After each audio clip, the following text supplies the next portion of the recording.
คือมันตัวนี้ลูกค้าเอามาให้คือสายซากมันออกเลยคือสายมันออกมาทางยวงแบบนี้มันออกมาเลยฉะนั้นเรามาเบิ่งว่าเขาจะแก้ไขเนี่ยวิธีเดียวคือตัดแล้วก็ต่อตรงเลยเนาะแต่ว่าก่อนก็ต่อตรงกับแบตเตอรี่เขาก็ต้องรู้ว่าแบตเตอรี่ที่เขาใส่มามันมี BMS แบบนี้บ่มันจะมี BMS แบบนี้ถ้าบ่มี BMS นี่เขาต้องเอาตัวนี้ใส่เนาะเพื่อให้ตัวนี้เป็นตัวตัดการทำงานของแบตเตอรี่เอามาแกะเบิ่งนี่คือตัวเก่ามันถ้าเขาจะจอดคืนมันจอดบ่ได้แล้วแผ่นทองตัวนี้มันลอกออก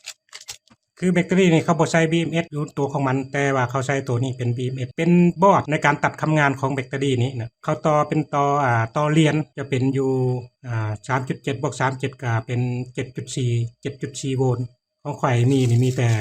1S 3 แอมป์ถ้าจะเอาบอร์ด BMS มาสากตรงเลยก็ต้องแม่นเอา 2S มาใช้จังได๋ก็สิได้ต่อเอาอยู่นี่คือเก่าเนาะคือจะเป็นเข้าปะดนเพราะว่าก่อนนี้แท้ก็ 0.6 ก็วันตายแล้วตัวนี้ 2.8 ก็ถือว่าจะเสียแต่วันต้นก่อนนี้ยังได้อยู่ก่อนนี้ถือว่าเสียแล้วคือต้องได้เปลี่ยนก่อนนี้นะต้องได้ถามเบิ่งลูกค้าว่าเขาจะเปลี่ยนบ่เนื่องจากบ่มี BMS เปลี่ยนข่อยจะต่อตรงเลยการต่อตรงนี่ก็อาจจะต่อซาก2สายอย่างเดียวคือตัดสายมาต่อตรงเลยสายมากับมันก็มีแต่2สายบวกสายลบถ้าจะฮู้ว่าสายใดสายบวกสายลบเสียบเลยเสียบแล้วก็แทกเบิ่งว่าสายใดเป็นสายบวกสายลบแต่ว่าส่วนหลายสายสีแดงจะเป็นสายบวกสายสีขาวหรือสีดำจะเป็นสายลบมันบ่ขึ้นเลขลบอยู่นี่แสดงว่าเราต่อถูกสีแดงเป็นสายบวกสีขาวเป็นสายลบก่อนที่เราจะต่อเราจะสอดมันนี่แหละสอดสายแต่ว่าตัวนี้มันมีอยู่5ขานี่ขาทั้งซ้ายขาทั้งขวาทั้งชุดนี่มันเป็นสายกาวหมดต่อสายใดก็ได้นะต่อตัวนี้ก็ได้นะหลังจากเราต่อสำเร็จเรามาลองเบิ่งนี่มันจะเป็นแบบนี้เสียบเลยนะ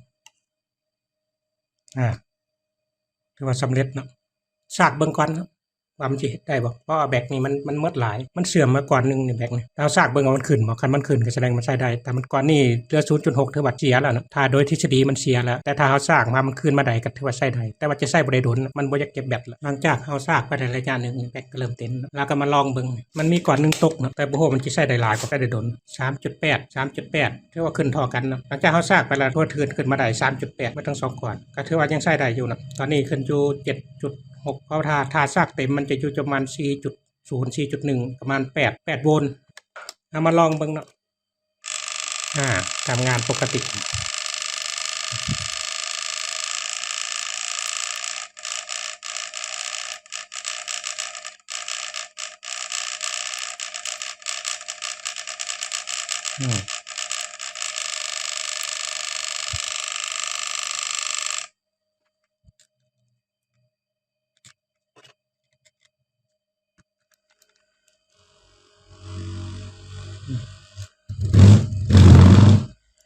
ใช้ได้